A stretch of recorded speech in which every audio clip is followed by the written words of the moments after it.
অত্যন্ত দুঃখজনক এবং আমরা খুবই বেদনা ভারাক্রান্ত হৃদয়ে আপনাদের কাছে কথা বলছি।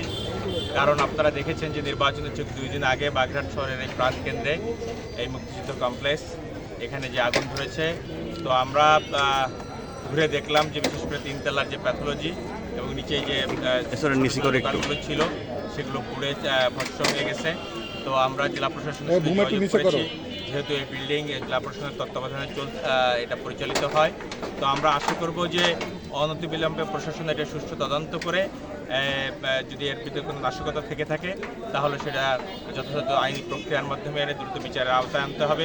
এবং আমি বাগেরহাটবাসীকে বলবো শান্ত থাকবার জন্য, যেহেতু একদিন পরে নির্বাচন, কোনো চক্রান্ত যেন নির্বাচনকে নষ্ট না করতে পারে।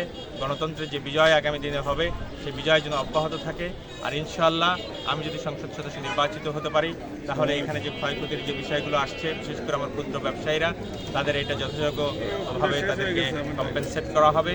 এবং যে প্যাথোলজি যেটা ছিল দোতলাতে এবং 3 তলাতে, সেটা যদি তাদের ইন্স্যুরেন্স করা থাকে বা যে পর্যায়ে তাদের যে ক্ষতি হয়েছে সেটা নিরূপণ করে আমরা তাদেরকে পুনর্বাসনের ইনশাল্লাহ ব্যবস্থা গ্রহণ করব।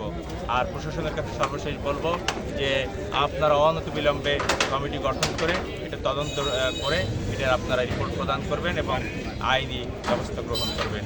এবং পাশাপাশি আমি আমার বাগেরহাটের মানুষের জন্য বলবো যাতে করে এই ধরনের অগ্নিকাণ্ড যাতে আগামীতে না ঘটে, সেই কারণে বিভিন্ন ফায়ার ট্রেনিং সহ অন্যান্য যেসব বিষয়গুলো আছে সেগুলোর ব্যাপারে সচেতন থাকবার জন্য আমি আহ্বান জানাবো।